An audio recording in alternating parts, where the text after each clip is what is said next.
السلام علیکم ورحمۃ اللہ وبرکاتہ۔ سرزمین بسوا کلیان پر تشریف رکھنے والے بزرگوں اور دور سے آئے ہوئے ہم وطنوں، محترم سامعین،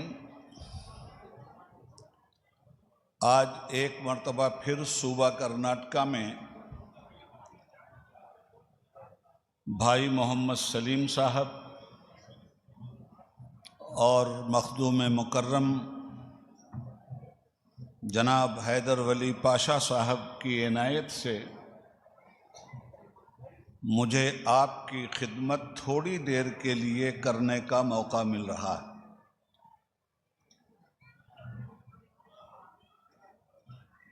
مردوں کے ساتھ خواتین کا بھی بے پناہ ہجوم ہے اور میری مخاطبت خواتین سے بھی ہوگی اور مردوں سے بھی۔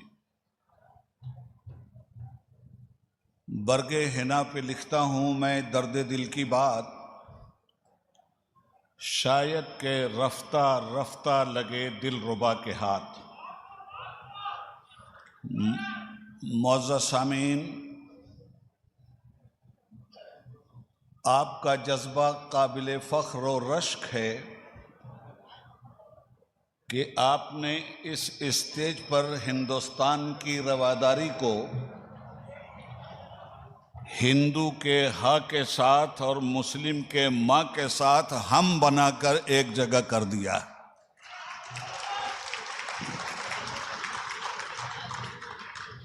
اور جب تک یہ ہاں وہاں سے اور ماں یہاں سے نکل کر بغل گیر ہوتا رہے گا، تب تک ہندوستان کو دنیا کی کوئی طاقت چنوتی نہیں دے سکتی۔ سارے جہاں سے اچھا ہندوستاں ہمارا، ہم بلبلیں ہیں اس کی، وہ گلستاں ہمارا۔ اب میں اپنے اصل موضوع کی طرف آتا ہوں۔ یہاں سیاسی قداور شخصیتیں بھی موجود ہیں اور مجھے بھی آپ کی دعا سے 18 سال تک کانٹینیو ممبر پارلیمنٹ ہونے پر آپ کی خدمت کرنے کا موقع ملا ہے، جس میں میری سب سے بڑی خوش قسمتی یہ تھی کہ میں نے 1990 میں 15 اگست کو جشن میلاد النبی کی چھٹی کا پرائم منسٹر کے ذریعے لال قلعے سے اعلان کروانے میں کامیابی حاصل کی۔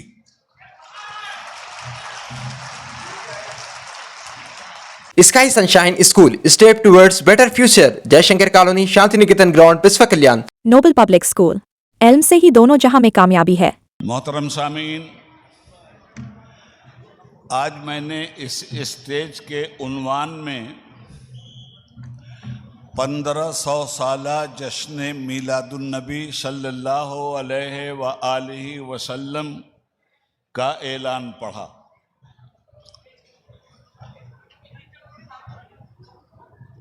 دنیا میں 1,24,000 کم و بیش انبیاء کرام آئے، مگر اللہ کے محبوب پیغمبر حضرت محمد مصطفیٰ صلی اللہ علیہ وسلم کے سر پہ خاتم النبیین ہونے کا رب نے تاج رکھا۔ وہ بجلی کا کڑکا تھا یا صوت ہادی، عرب کی زمین جس نے ساری ہلا دی۔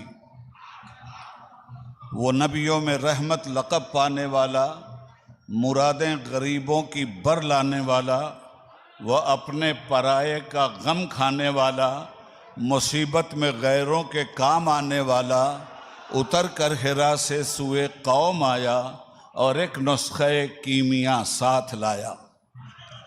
اور نتیجہ یہ ہوا کہ خود نہ تھے جو راہ پر اوروں کے ہادی بن گئے، خود نہ تھے جو راہ پر اوروں کے ہادی بن گئے۔